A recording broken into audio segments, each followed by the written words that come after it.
जब आप नोट्स पढ़ते हैं या कोई किताब पढ़ते हैं तो मालूमात का सिर्फ एक छोटा सा हिस्सा आपकी याददाश्त में महफूज होता है और बाकी सब कुछ उस वक़्त से पहले ही गायब हो जाता है जब आप किताब बंद करते हैं। अगर आप स्टडी के पैसिव तरीके इस्तेमाल कर रहे हैं, जैसे कि नोट्स पढ़ना, कोई किताब पढ़ना, कोई समरी पढ़ना या लेक्चर्स और पॉडकास्ट सुनना, तो ये वीडियो ख़ास तौर पर आपके लिए है। इस वीडियो में हम सीखेंगे कि एक्टिव रिकॉल किस तरह आपकी याददाश्त को मजबूत बनाता है। तो सबसे पहले हम बात करते हैं कि एक्टिव रिकॉल है क्या। फर्ज करें ये लड़का है इमरान जो कोई किताब पढ़ रहा है। इस किताब के पढ़ने के दौरान अगर हम इसके ब्रेन पर गौर करें तो इसके दिमाग के कुछ मखसूस हिस्से बड़े एक्टिव और फाल दिखाई दे रहे हैं। सबसे पहला हिस्सा जो एक्टिव नजर आ रहा है वो ऑक्सीपिटल कॉर्टेक्स है और उसका काम यह है कि जो भी ये देखता है उसकी तस्वीर बनाता है। एक और हिस्सा जो एक्टिव होता है वो एंगुलर गायरस है। ये लफ्ज़ों को पढ़ने और उनका मतलब जानने से मुतल्लिक है। ब्रेन का एक और हिस्सा जिसका नाम फ्यूसिफॉर्म कॉर्टेक्स है वो भी एंगुलर गायरस की मदद करता है। जब ब्रेन पढ़े जाने वाले इमेजेस और डाटा को एनालाइज कर लेता है, उसे अरेंज कर लेता है, तो उसके बाद वो डाटा ब्रेन के एक हिस्से हिप्पोकैम्पस को भेजा जाता है ताकि उसे याददाश्त के तौर पर महफूज किया जा सके। ब्रेन का ये हिस्सा मेमोरी हब के तौर पर जाना जाता है। इसका काम नई और पुरानी यादों को स्टोर करके रखना, महफूज रखना और उन्हें ऑर्गेनाइज करना होता है।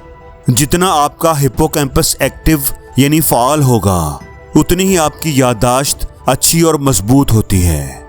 तो दोस्तों, बिल्कुल ऐसे जैसे हम अपने किसी मसल को एक्सरसाइज करके, प्रॉपर डाइट लेकर बेहतर और मजबूत बना सकते हैं, बिल्कुल ऐसे ही हिप्पोकैम्पस को एक्टिव करके उसकी कैपेसिटी को बढ़ाकर हम अपनी जहनी मजबूती यानी याददाश्त को बेहतर बना सकते हैं। अब सवाल यह है कि हिप्पोकैम्पस को एक्टिव कैसे किया जाए।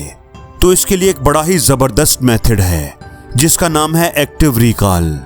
दोस्तों, जब हम पढ़ते हैं तो हमारे ब्रेन के सिर्फ विजुअल हिस्से ही एक्टिव होते हैं, जैसे विजुअल कॉर्टेक्स, लेकिन जो याददाश्त से मुतल्लिक हिस्सा होता है यानी हिप्पोकैम्पस, वो मुअस्सर तरीके से मुतहर्रिक नहीं होता, वो सही तौर पर एक्टिव नहीं होता। इसलिए जैसे ही आप किताब को बंद करते हैं तो उसके साथ ही आप ये भूल जाते हैं कि आपने क्या पढ़ा था। आपको कम चीज़ें ही याद रहती हैं। अगर आप उस मजमून को, उस टॉपिक को बार बार पढ़ने की कोशिश करेंगे तो फिर भी नतीजा कोई ज़्यादा मुख्तलिफ नहीं होगा। इसलिए एक्टिव रिकॉल ज़्यादा बेहतर तरीका है। तो अब इमरान को क्या करना है, उसे अपने हिप्पोकैम्पस को एक्टिवेट करना है और उसका तरीका यह है कि उसे किताब बंद कर देनी चाहिए और जो कुछ भी उसने सीखा है उसे याद करने की कोशिश करनी चाहिए।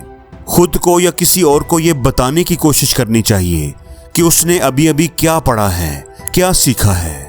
जितना ज़्यादा वो याद करने की कोशिश करेगा, अपने जहन पर ज़्यादा बोझ डालेगा, जोर डालेगा, उतना ही उसका हिप्पोकैम्पस ज़्यादा एक्टिव होगा और ये अमल उसकी याददाश्त को मजबूत बनाएगा। एक्टिव रिकॉल के यानी हिप्पोकैम्पस को एक्टिवेट करने के 2-3 तरीके मैं आपके साथ शेयर करता हूँ। सबसे पहला तरीका यह है कि आप अपनी किताब से या नोट्स में से एक चैप्टर को पढ़ें या जितना भी आपने पढ़ना है पढ़ें। फिर किताब बंद करके उस चैप्टर के क्वेश्चन निकालें जो उस चैप्टर के आखिर पर दिए होते हैं और किताब खोले बगैर उनके जवाबात देने की कोशिश करें, जितना भी आप दे सकें। फिर आप दोबारा चैप्टर पढ़ें और फिर सवालों के जवाबात देने की कोशिश करें। अगर आप अब की बार पहले की निस्बत ज़्यादा बेहतर जवाबात दे पाते हैं तो आपने एक अच्छी याददाश्त बना ली है।